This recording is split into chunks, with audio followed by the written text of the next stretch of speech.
കേരള സർക്കാർ നടപ്പാക്കുന്ന കേന്ദ്ര സർക്കാർ അനുകൂലമായ RSSന് അടിവറച്ചുകൊണ്ട് പുതിയ വിദ്യാഭ്യാസ നയത്തിനെതിരെ PM ശ്രീ നടപ്പാക്കിയതിനെതിരെ തൃണമൂൽ കോൺഗ്രസ് മലപ്പുറം ജില്ലാ കമ്മിറ്റി പ്രതിഷേധവുമായി മുന്നോട്ട് വരികയാണ്.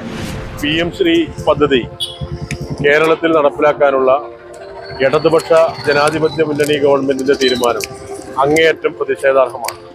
2023 CPM കേന്ദ്ര കമ്മിറ്റി പ്രസിദ്ധീകരണമായ പീപ്പിൾ ഡെമോക്രസിയുടെയും CPIMന്റെയും CPIയുടെയും പാർട്ടി കോൺഗ്രസിന്റെയും തീരുമാനത്തിന് ഘടകവിരുദ്ധമായി കൊണ്ടാണ് ഈ ജനവിരുദ്ധമായ പദ്ധതി ഈ സർക്കാർ നടപ്പിലാക്കിക്കൊണ്ടിരിക്കുന്നത്. ഇതിനെതിരെ ജനാധിപത്യ മതനിരപേക്ഷവാദികൾ അതിശക്തമായ പ്രതിഷേധം ഉയർത്തിക്കൊണ്ടുവരേണ്ടതുണ്ട്. ഇതിന്റെ ഭാഗമായി കൊണ്ടാണ് ഈ വരുന്ന 29-ാം തീയതി കലക്ട്രേറ്റിലേക്ക് ഓൾ ഇന്ത്യ തൃണമൂൽ കോൺഗ്രസിന്റെ മലപ്പുറം ജില്ലാ കമ്മിറ്റിയുടെ നേതൃത്വത്തിൽ ഒരു ധർണ സംഘടിപ്പിക്കുന്നത്. രാവിലെ 10 മണിക്കാണ് ധർണ. ഈ ധർണ വിജയിപ്പിക്കുന്നതിന് മുഴുവൻ ജനാധിപത്യ വിശ്വാസികളും മുന്നോട്ട് വരണമെന്ന് വിനയപൂർവ്വം അഭ്യർത്ഥിക്കുകയാണ്. എല്ലാ പ്രവർത്തകരും ജനാധിപത്യ വിശ്വാസികളും പങ്കെടുക്കണമെന്ന് പറഞ്ഞുകൊണ്ട് നിർത്തുന്നു. നമസ്കാരം.